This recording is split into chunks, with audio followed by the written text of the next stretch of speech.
bahwa yang Anda lakukan dari sisi aturan tidak benar, dari sisi kalau Anda orang beragama itu dosa besar, dari sisi kalau Anda orang beradab itu sungguh tidak beradab. Itu bagi mereka yang saat ini dengan merasa tak berdosa merampas hak publik. Lalu bagi tuan-tuan yang punya otoritas untuk menertibkan hal tersebut, di pundak tuan-tuan melekat tanggung jawab untuk melaksanakan tugas menjaga fasilitas-fasilitas umum, katakanlah tuan-tuan yang berada di DKI Jakarta, maka tidak berkah fasilitas gaji yang tuan-tuan terima sementara tuan-tuan tidak melaksanakan tugas yang menjadi kewajiban tuan-tuan. Dan lebih berdosa lagi jika dibalik diamnya tuan-tuan ada sesuatu yang tuan-tuan dapatkan. Lalu kepada kita selaku warga, selaku masyarakat harus peduli jika kita melihat ada pembangunan, ada katakanlah perampasan terhadap hak publik. Kita harus sadar bahwa pada ujungnya kita akan terimbas. Mungkin saja pada generasi kita tidak katakanlah datang risiko itu, tetapi di generasi berikutnya. Jadi tanggung jawab kita untuk saling mengingatkan. Semua lagi kita di channel yang perlu dibagikan informasi gratis tidak bayar. Subscribe. Assalamualaikum warahmatullahi wabarakatuh. Senang jumpa lagi dengan teman-teman sobat Kicau Jelata. Mudah-mudahan kita semua selalu dalam keadaan sehat, dilapangkan semua jalan kehidupan dan dijauhkan dari segala macam musibah. Ya, itulah doa yang setiap hari kita usahakan untuk melantunkan, dilapangkan semua jalan dan dijauhkan dari segala macam musibah. Apalagi hari-hari belakangan ini musim hujan telah mulai datang dan banyak kita mendapat berita kiriman video dari berbagai daerah. Di sana sini terjadi banjir. Ya, banjir. Tentu ini adalah bagian dari musibah, sesuatu yang tidak bisa kita kendalikan. Tetapi apapun itu yang namanya alam, tentu ada hukum sebab akibatnya. Pada kesempatan ini Bang Kica ingin mengajak kita semua untuk berbicara soal lingkungan, soal environment, dan untuk mempersempit diskusi ini Bang Kica ingin sharing pengamatan Bang Kica di sekitar tempat tinggal Bang Kica di Jakarta, tepatnya di Jakarta Selatan, di daerah Jalan Supomo, di Kecamatan Tebet. Kita tahu bahwa dari Pasar Minggu sampai dengan Manggarai membentang sebuah sungai, kali, atau saluran air, dan tentu ini sangat besar fungsinya bagi keselamatan lingkungan yang berada di sepanjang saluran tersebut. Karena di sungai inilah, di kali inilah, di saluran inilah drainase dari pemukiman yang berada di arah Pasar Minggu sampai Manggarai itu bermuara. Nah, sebagaimana kita tahu bahwa di setiap saluran itu ada bantaran di kiri kanannya, dan di sepanjang garis saluran tersebut itu banyak ditumbuhi pepohonan. Tentu fungsi pohon tidak hanya sekedar penghijauan, pohon juga berfungsi untuk menyerap air dari aliran sungai melalui pipa-pipa kapiler yang ada di pohon, dan kemudian melalui fotosintetis air tersebut menguap udara dan diturunkan kembali ke bumi.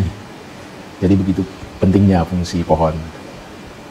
Kalau kita melihat ideal dari katakanlah aliran saluran ini, barangkali kita bisa melihat di depan Balai Sudirman.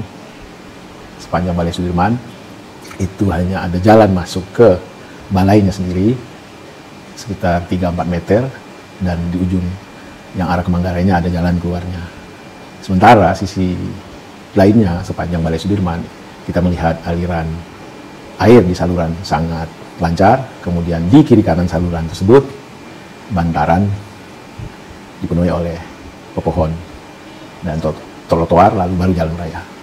Tapi kalau kita sedikit berjalan pas di setelah Balai Sudirman menuju lampu merah Tebet, kita akan melihat ada satu bangunan yang ini masih fresh, masih dikerjakan. Itu pagarnya itu tidak hanya menutupi badan saluran, tetapi bantaran saluran juga dijadikan sebagai halaman parkir dari gedung tersebut. Lalu kalau kita ke atas sedikit, ada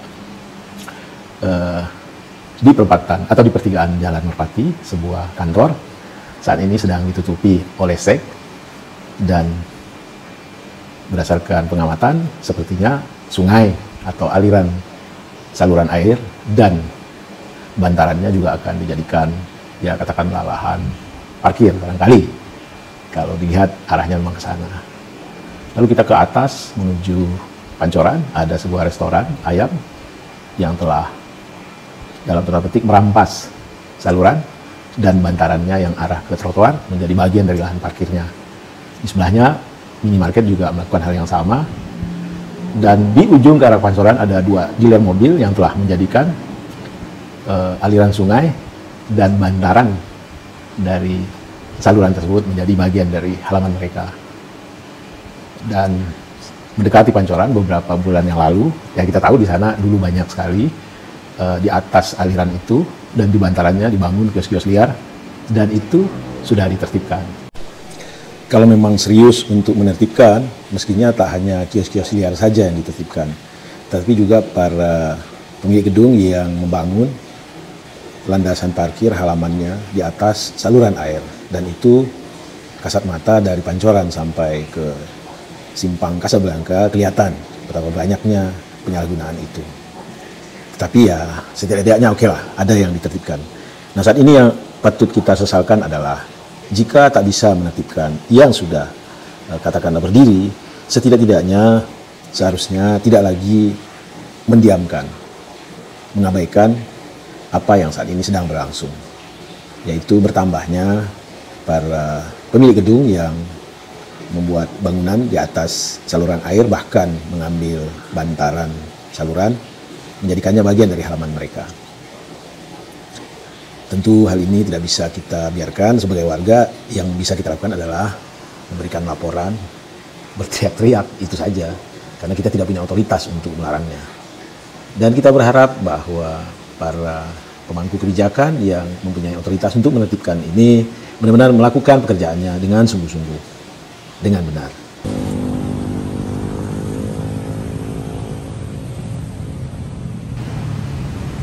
Kenapa Bang Kicca mau mengangkat topik ini? Karena ya saat ini kita sekali lagi untuk menjaga keselamatan kita hari ini, untuk menjaga keselamatan kita di masa yang akan datang, dan untuk menjaga keselamatan anak cucu kita, maka peduli terhadap lingkungan tentu sangat amat patut untuk kita tanamkan di hati kita.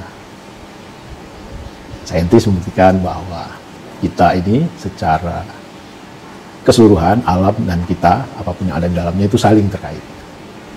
Kepakan saya kupu-kupu di Amerika sana itu amat mempengaruhi cuaca di Kutub Utara.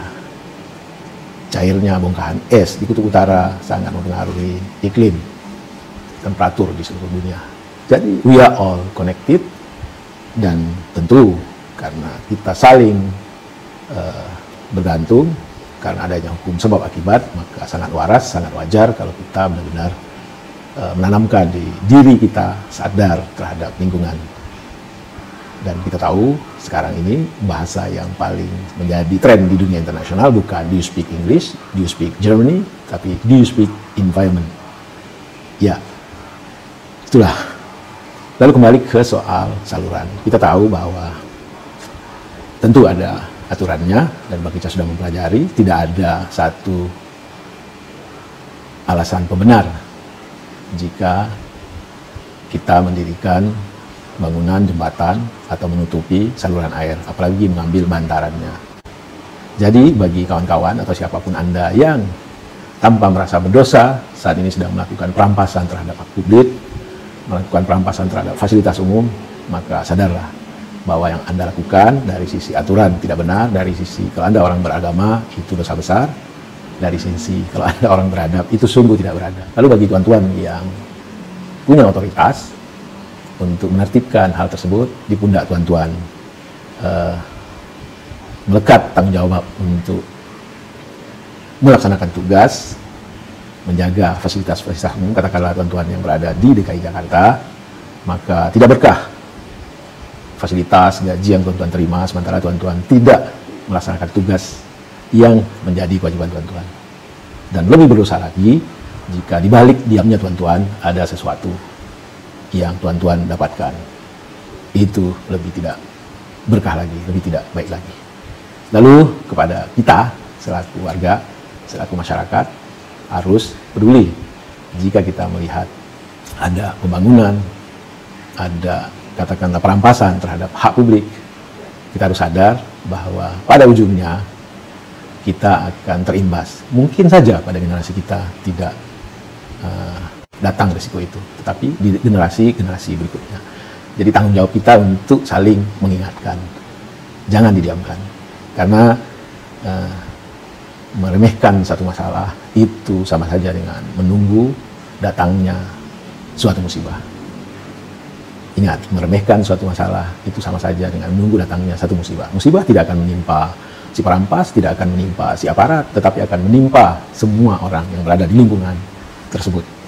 Jadi sekali lagi, apa yang mau kita narasikan ini bukan untuk menunjukkan kebencian, katakanlah kepada otoritas yang tidak menjalankan tugasnya dengan benar, juga tidak melemparkan kebencian kepada mereka yang saat ini katakanlah belum sadar bahwa apa yang mereka lakukan itu adalah satu dosa besar dalam perspektif agama, tidak beradab dalam perspektif kebudayaan, dan melanggar hukum dalam perspektif berbangsa dan bernegara.